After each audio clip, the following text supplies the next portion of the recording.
사회주의 사상의 역사에서 정말 치열했던 지적 라이벌전이 하나 있습니다. 바로 칼 마르크스와 피에르 조제프 프루동, 이 두 사람의 대결인데요. 오늘 이 두 거인의 논쟁 속으로 한번 깊이 들어가 보려고 합니다. 이게 왜 중요하냐면 이 사람들의 생각이 지금 오늘날 우리 사회를 이해하는데 아주 중요한 열쇠가 되거든요. 자, 모든 건 바로 이 질문에서 시작됩니다. 우리 모두 자본주의가 주는 편리함, 이 풍요로움은 너무 좋은데 동시에 불평등이나 착취 같은 문제에서는 벗어나고 싶잖아요. 바로 이 근본적인 딜레마를 풀기 위해서 두 사상가가 평생을 바친 겁니다. 근데 두 사람의 해법이 근본부터 달랐어요. 프로동은 문제의 핵심이 돈이라고 봤습니다. 그래서 교환 방식만 잘 바꾸면 된다고 생각했죠. 하지만 마르크스는요, 훨씬 더 깊이 파고들었어요. 아니야, 문제는 돈이 아니라 우리가 교환하는 그 대상, 바로 상품 그 자체에 있어. 이렇게 주장한 겁니다. 그래서 오늘 우리는 이 흥미진진한 지적 여정을 한번 쭉 따라가 볼 겁니다.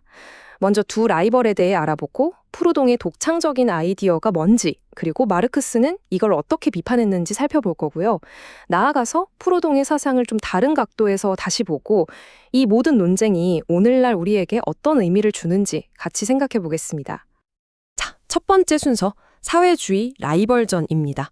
이 논쟁의 두 주인공, 칼 마르크스와 피에르 조제프 프루동, 이 두 사람은 같은 시대를 살면서 사회주의 운동의 방향을 두고 정말 격렬하게 맞붙었던 말 그대로 숙명의 라이벌이었습니다. 두 번째, 프루동이 제안한 돈 없는 시스템에 대해 알아볼까요? 그의 핵심 주장은 돈의 폭정에서 벗어나자는 거였어요. 프루동이 보기에 불평등과 억압의 근원은 바로 돈 그 자체였습니다. 돈이 이자와 이윤을 낳고 이게 결국 부를 한쪽으로 쏠리게 만든다고 본 거죠. 그래서 프루동이 내놓은 해법이 뭐냐면 바로 인민은행이라는 아주 구체적인 시스템이에요. 자, 이게 어떻게 돌아가냐면요. 생산자들이 은행을 통해서 자기가 만든 물건을 직접 교환하는 거죠. 여기서 핵심, 바로 이겁니다.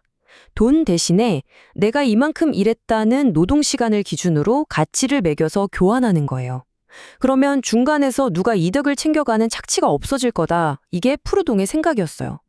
생각해보면 요즘 우리가 쓰는 지역화폐랑도 좀 비슷한 아이디어죠. 프루동의 이런 시스템 밑바탕에는 바로 상호주의라는 철학이 깔려 있습니다. 모든 사회적 관계가 어떤 권위에 의한 게 아니라 서로 평등한 계약과 신뢰에 기반해야 한다는 생각이죠. 노동과 노동이 직접 만나서 사회를 이루면 국가 같은 권위적인 존재는 필요 없어질 거라고 봤어요. 자, 이제 세 번째, 마르크스의 아주 날카로운 비판을 들어볼 시간입니다. 마르크스가 보기에 프루동의 해법은요, 병의 근본 원인은 못 보고 겉으로 드러난 증상만 치료하려는 시도에 불과했어요. 마르크스가 쓴 이 비유 정말 기가 막히지 않나요?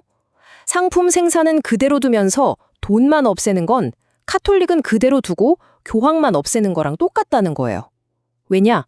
교황이 카톨릭이라는 시스템의 필연적인 결과인 것처럼 화폐 역시 상품을 생산하는 시스템에서 필연적으로 나올 수밖에 없는 결과물이라는 거죠. 바로 이겁니다. 마르크스가 봤던 진짜 문제는 돈이 아니었어요. 상품이었죠. 우리가 어떤 물건을 내가 쓰려고 만드는 게 아니라 다른 것과 바꾸려고, 즉 교환하려고 생산하는 순간, 그 노동의 결과물이 상품이 되는 순간 그 상품들 사이의 관계 속에서 새로운 형태의 돈과 계급은 반드시 다시 생겨난다고 본 겁니다. 마르크스는 이걸 상품 물신성이라는 개념으로 설명했는데요. 좀 어렵죠. 쉽게 말해 우리가 상품에 집착하게 되면서 원래는 사람과 사람 사이의 관계였던 게 마치 물건과 물건 사이의 관계로 뒤바뀌어 보인다는 거예요.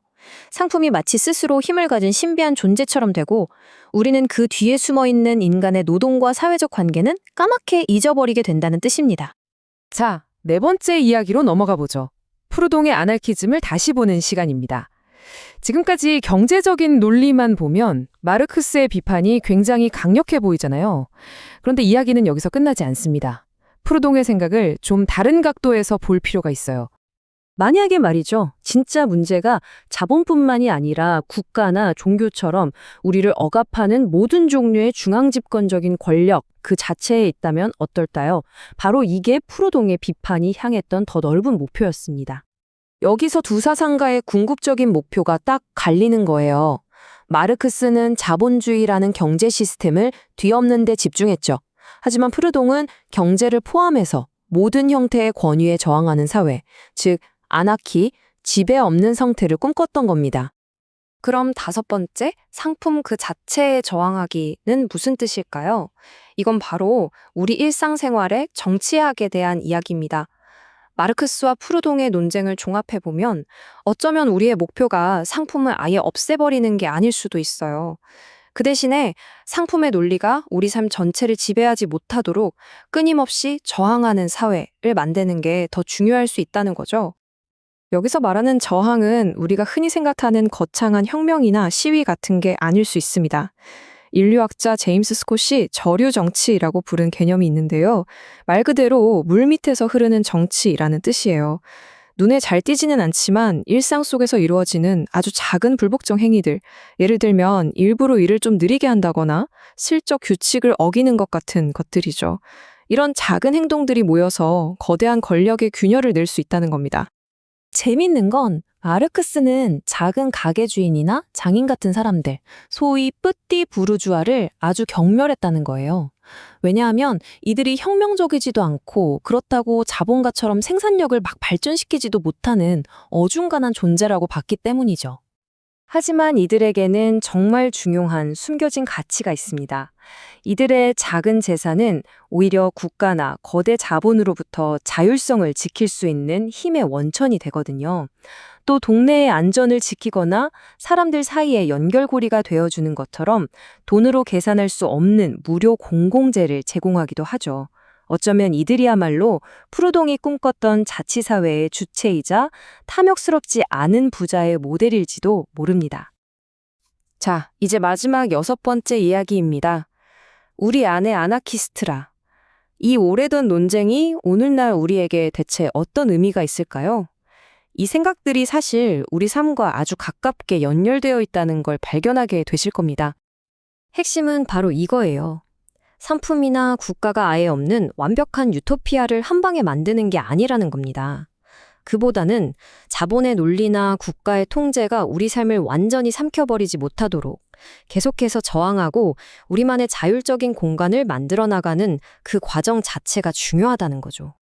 이런 저항은 생각보다 거창하지 않을 수 있어요. 대형마트 대신 동네 가게를 이용하고 이웃과 뭔가를 함께 만들고 모든 걸 돈의 가치로만 평가하려는 세상의 흐름에 조용히 거리를 두는 것. 이 모든 게 바로 프루동과 스콧이 말했던 일상적 저항의 현대적인 모습일 수 있습니다. 오늘 살펴본 마르크스와 프루동의 이 뜨거운 논쟁은 결국 하나의 질문으로 돌아오는 것 같아요. 우리는 어떻게 하면 더 자유롭고 더 평등한 관계를 만들어 나갈 수 있을까 하는 거죠.